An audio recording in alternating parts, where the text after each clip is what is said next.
장 씨에게는 오랜만에 보는 방다운 방이다. 여인네의 냄새가 배어있다.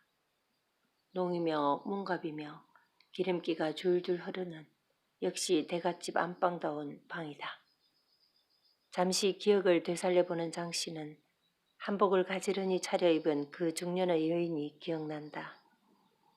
별채에서 일할 때 몇 번 보았지만 얼굴은 떠오르지 않는다. 안주소, 요새 료가 비있는데도 불은 쪼매식 떼서 따시구만. 하고는 방바닥을 손바닥으로 이리저리 문질러 보며 태섭도 눈을 이리저리 휘둘러댄다. 그도 역시 오랜만에 들어와 보는 안방이기 때문이다. 그래, 내 안 그래도 지목수한테 좀 보자고 전했디만 이래 오셨구만. 그래, 오시스이. 오늘 말 끝내고 좋은 방향으로 정합시다. 태섭은 작정하고 말해보자는 태도다. 예, 그러지요. 짧게 답하는 장씨의 얼굴을 보며 태섭은 속으로 생각한다. 아까 아재가 한 말 정도를 알아듣고 대꾸를 할 정도라면 배워도 한참은 배운 사람이고 또 그동안 이리저리 보여준 면모로 봐도 삽자루 손에 쥐고 땅과 씨름하는 무식구는 필시 아닌데 스스럼 없이 머슴을 하겠다고 왔다. 참으로 이해가 가지 않는 사람이다. 그래, 지난번에 내가 지목수랑 주점에서 만났을 때 남긴 말이 세경이었는데, 그래, 세경은 얼마나 생각하고 있어? 사실 장 씨는 세경을 받아본 적도 없고 머슴을 살아본 적도 없다. 떠돌이 생활에 몸도 마음도 지쳐있던 참에 어디 한 군데 머무를 수 있다면 더 나을 것이라 생각하던 참에 들은 말이 장 씨를 여기까지 오게 했다. 실은 제가 머슴을 해보지 않아서 모르겠습니다. 그러니 전에 이 집에서 머슴에게 주던 세경이 얼마나 되는지 먼저 말씀해 보시지요. 그러면 그것이 저에게 합당한지 저로서는 쉽게 계산이 될 수 있습니다. 태섭은 장 씨의 말이 이해가 간다. 한 번도 머슴살이를 해보지 않았다니 세경이 얼마나 되는지 시세를 알 리 없겠지. 요새 이 근처에는 하고 버릇처럼 누군가와 밀고 당기는 샘놀이를 할 때면 나오는 계산이 머릿속에서 돌아간다. 상머슴이면 4섬 주고 중머슴쯤이면 그저 2섬 반인데 우리 집이야 다 소작들이 농사를 지니 그저 집안일 돌보는 정도고 그라모 한 석섬이면 어떻소? 하고 장씨를 쳐다본다. 창호지 밖으로는 여전히 웃음소리며 잡다한 말이 함께 들리고 드나드는 발자국 소리도 들린다. 장씨는 궁금하다. 지금 말씀하시는 섬이라는 것이 나락입니까? 아니면 쌀입니까? 태섭은 놀란 듯이 다리를 바꿔 꼬며 그 기사 당연히 나락이지. 쌀로 금엔치 준다면서 머슴 안 살 사람이 어디 있노? 말꼬리가 금방 하대로 바뀐다. 장씨는 생각해본다. 겨울이면 복면광산에서 막장 탕가루를 마셔대고 받는 것이 고작 쌀에기 간주인데 그마저도 겨우 한 말쯤이고 또 제때에 잘 나오지도 않는 것이랬다. 또 지목수와 함께 일을 하러 다니더라도 비가 오면 일도 못하고 또 일을 했더라도 받을 돈을 제때에 받지 못하면 또 공치며 기다리느라 돈만 쓰는 게 일수이다. 두어 달에 한 번씩 서울에 그저 한 1,000원 정도 보낼 수 있다면 그러면 1년이면 적게 잡아 5,000원이고 많이 잡아 10,000원이다. 비록 세상이 어지러워 쌀값이 조석으로 다르게 변한다 해도 요즘 쌀값이 한 말에 200환인가? 올해 화폐 개혁이 되었지. 그리고 올해 미국 값은 폭락이라 했겠다. 그럼 150환? 나락 석섬이면 쌀로 세가마이고 다시 한말 값을 곱해보면 1년 사경이 지전으로 4,500환 정도라. 장씨는 조금 모자라는 느낌이다. 화폐 개혁 후에 그리고 미국 값이 폭락을 하니 사경이 돈으로 따져보면 좀 낮은 듯 합니다. 욕심을 내서 드리는 말씀은 아니지만 제가 지고 있는 짐을 벗자면 상머슴 사경은 받아야 되겠습니다. 대신 상머슴만큼의 일은 해드리겠습니다. 다부진 목소리로 줄 것과 받을 것을 정리해서 내놓았다. 장 씨의 생각에 그 정도만 받는다면 떠돌면서 호구지책을 찾는 것보다는 심신이 덜 피곤할 것이라 느낀다. 태섭은 속으로 많이도 요구한다고 느끼지만 장 씨의 쓰임새가 여러모로 있을 법한 느낌 또한 든다. 하지만 그건 좀 많다.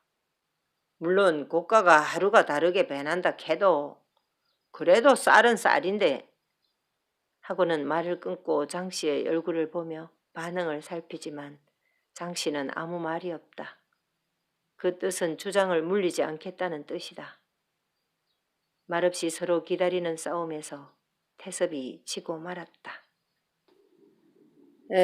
카모 내 그리 하지. 대신 그저 내 집이다 싶은 마음으로 집안일 돌보고 다 내 식구다 하는 마음으로 여기 주소. 큰 선심 쓴 듯 담배 하나를 빼내어 입에 댄 후 불을 붙이고 재떨이가 없는 것을 생각하고 소양아! 재수씨! 연달아 불러댄다. 연이어 문 밖에서 자그마한 목소리가 들린다. 예? 소리의 크기나 모양이 아까 전에 본 그 아지매가 아니다. 재떨이 좀 가오고 요 작은 술상 하나 드리거라. 태섭은 문득 마누라가 한 말이 생각난다. 안방에서는 담배 좀 피우지 말라던. 그래도 아직 마누라가 돌아오려면 보름이나 남았으니 무슨 상관이랴 싶은 마음으로 마음 놓고 피운다. 그리고 한 가지만 더 말씀드리겠습니다. 제가 개인적인 일로 한두 달에 한 번씩 서울을 다녀와야 합니다. 그저 하루나 이틀 정도 걸리는데 무슨 일인지는 묻지 말아 주시고 미리 알려고 들지 말라는 말과 함께 장 씨는 사경만큼이나 중요한 조건을 더 제시한다. 조건이 달린 것에 어느 주인도 반가워할 리는 없지만 태섭은 대수롭게 생각한다. 아마도 식구가 딸린 모양이겠거니 하고. 그까지 그 기사 애로본 일은 알끼고 미리 날 잡아서 말해만 주면 되고. 가면 우리 이제 말 끝났는가? 모든 것이 너무 쉽게 정리가 된 느낌이다.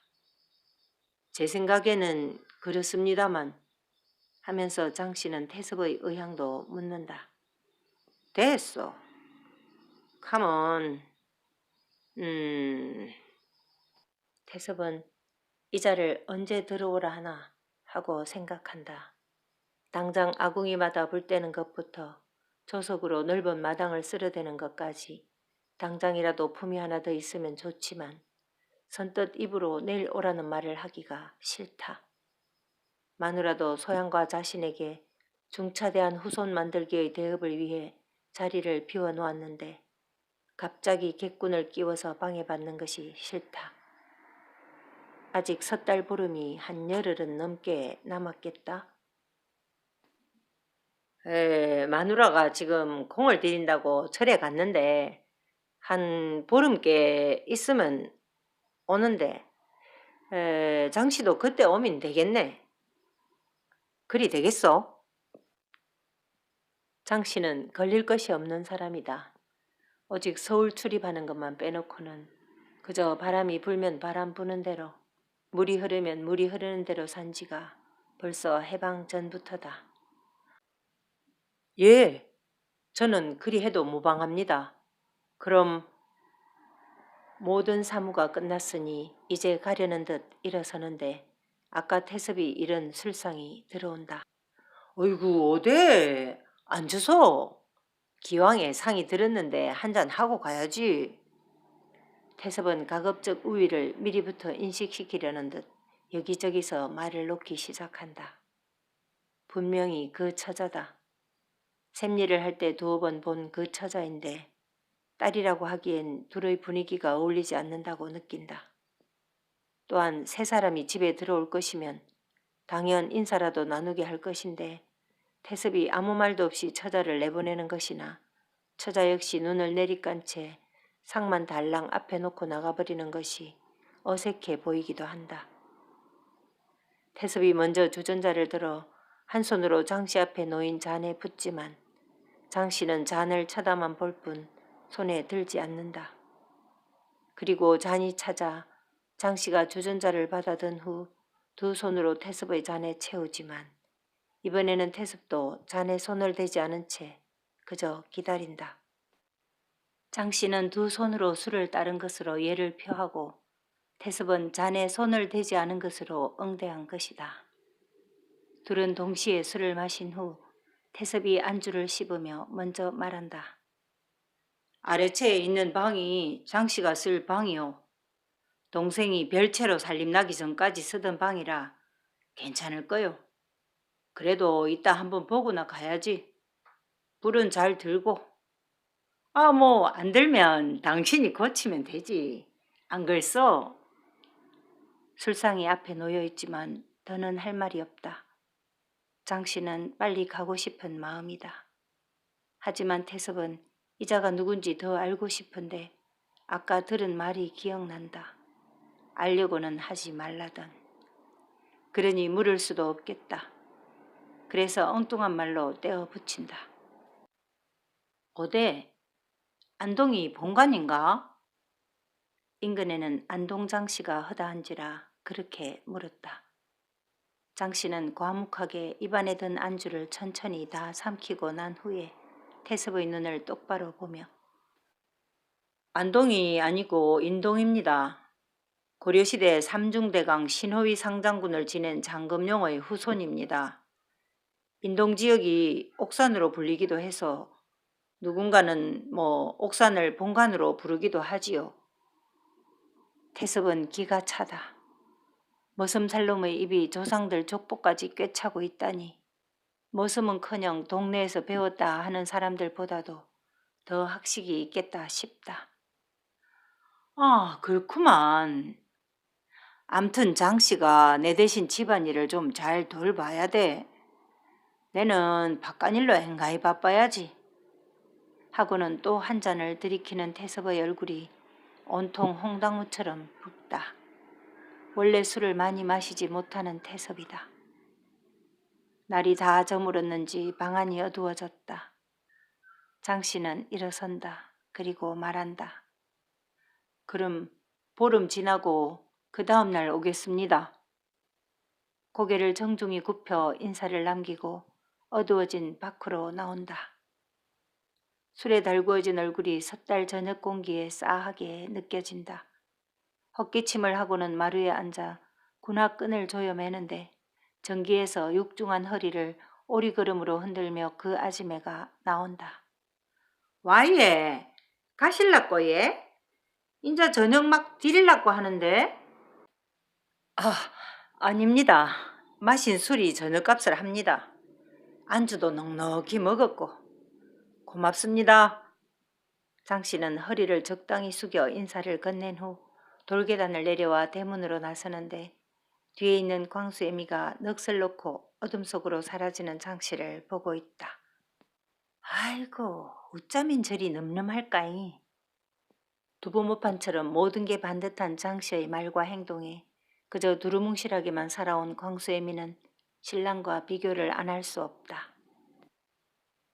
동짓달 깊은 밤이다. 세찬 바람이 바싹 마른 감나무 가지를 후려치는 소리를 낸다. 이불 속에서 눈을 감고 있는 소양은 자정을 훌쩍 넘긴 시각을 재고 있다. 오늘따라 웬일인지 영감님이 잠이 들지 않는 것이다. 빨리 잠이 들어야 아래채 자신의 방으로 갈 수 있는데 자신의 몸 위에 올려져 있는 영감의 손이 무거워 죽겠다. 다행히도 처음처럼 송충이 가치는 느껴지지 않는 것이 한편으로는 이상하게 생각된다. 배를 불쑥거리며 숨을 쉴 때마다 걸리적거리지만 소양은 스스로의 손으로 치우는 것이 어쩌면 영감의 잠을 깨울 수 있다는 생각에 한없이 기다리고 있는 중이다. 영감의 숨결이 잠이 깊게 들었는지 아닌지 이제는 알 수 있을 만큼의 소양이 되었다. 니는 오늘도 네 방에 갈래? 잠들기만 기다리고 있던 소양은 난데없는 태습의 말에 실망감을 느낀다. 잠이 들긴 틀린 모양이다. 기왕에 그리 된 이상 우선 숨쉬기부터 용이하게 해야겠다는 생각이 들어 배 위에 있는 태습의 발목을 들어 옮긴다. 한숨이 길게 나올 정도로 시원하다. 예. 태습으로서도 아침에 혼자 일어나는 것이 편하다. 누구를 의식할 필요도 없고 심지어 아침 밥상을 들여다주는 소양에게도 마치 어젯밤의 일은 없는 양 행동할 수 있기 때문이다. 그런데 오늘 밤에는 잠이 들지 않는다. 지난 20 며칠 동안 가끔은 아침에 잠이 깨었을 때 소양이 옆에 있었으면 하고 생각해 본 적이 있다. 오늘이 동짓달 14흘이다. 오늘은 그냥 여기서 자라. 두꺼운 소미불 속에서 구들장의 온기가 등짝에 전해지는 동안에는 동짓달 한기도 그저 남의 얘기다.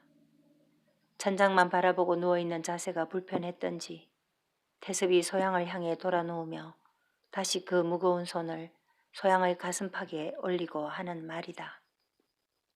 소양은 할 말이 없다. 그동안 둘이 주고받은 말수가 거의 없다시피 했다. 태습도 사실 할 말이 없다. 나눌 정도 없으니 말거리가 생기지 않고 수십 리 떨어진 절간에서 합장하고 있을 마누라의 얼굴이 늘 눈앞에 얼렁거리는 것이 또 다른 이유였다. 소양도 다르지 않다. 영감이 자림을 좀 드리거라 하고 귀뜸할 때마다 공책에 연습하는 글자가 머리에 제대로 들어오지 않고 무엇보다도 그저 수동적으로 받아내야 하는 태습의 사내짓에 시간이 갈수록 더 어색해지는 소양이다. 소양으로서 가장 편한 시간은 아래채 자신의 방에서 내 활개를 펴고 잠자는 시간이다. 니는 뭐 먹고 싶노? 할 말이 마땅찮다 보니 하는 말마다 두서가 없다. 태섭은 자신이 우습게 느껴진다. 아, 내일이 함창 장날이라. 내는 니 먹고 싶은 거 있으면 사다 줄라고? 변명하는 태섭은 자신이 또 한 번 우습다. 여전히 천장만 바라보고 있는 소양은 자신의 가슴팍에서 꼬물거리는 영감의 손을 당장 치우고 싶지만 몸을 움직일 능동적인 의지가 없다. 이 방 안에 들어오기만 하면 영감이 숨을 푹푹 내쉬고 코를 풀풀거릴 때까지 자신은 그저 죽었소 하고 내다 맡기고만 있어야 한다는 것이 소양이 큰아줌이한테 들은 지침이다. 너는 그저 사내가 하자는 대로만 하면 된다 하는 엄심더 처음으로 하는 소양의 말이다. 상달 보름날 밤부터 지금까지 소양이 한 처음의 말이다. 귀신 우는 소리를 내며 동짓달 바람이 사방을 휘젓고 다니는데도 넉넉히 집힌 장작불이 방안을 덮게 하는 탓에 태습이 한쪽 다리를 이불 위로 올려 이번에는 소양의 아랫도리를 누른다. 속으로 아이고 하는 소리가 절로 나오는 소양이지만 이 역시도 치울 생각은 못한다. 두꺼운 이불이 누르고 사내의 무거운 다리가 짓누르고 그리고 또 팔 하나가 가슴팍 위에 올려져 있고 소양은 마치 바위에 눌린 느낌에 숨도 제대로 쉴 수 없다. 하지만 스스로 몸을 움직이는 것이 마치 큰아지매와의 약속을 깨기라도 하는 것처럼 엄한 생각이 드는 것이 소양이다. 그래도 숨은 쉬어야 할 지경이라 소양은 작심하고 몸을 모로 돌려 영감의 숨결이 머리 뒤쪽으로 향하게 한다. 태섭은 그런 소양을 탓하지 않는다. 의식을 행하고 있는 둘의 모습에 무슨 말이 필요하고 따질 것이 있겠는가. 한편으로는 절간에 있는 마누라가 한동안 오지 않았으면 하고 헛바람을 마음에 넣어본다. 그동안 기방에서 품어보았던 근본도 모르던 여인네들하고는 소양은 무엇인가 많이 다르다. 갑자기 엊그제 읍내에서 만난 유지 한 사람이 너털 웃음을 내며 소시를 두셨다면서요? 하고 물었던 말이 기억난다. 태섭은 부정하지도 않았다. 그저 아, 예 하고 짧게 대답만 했다.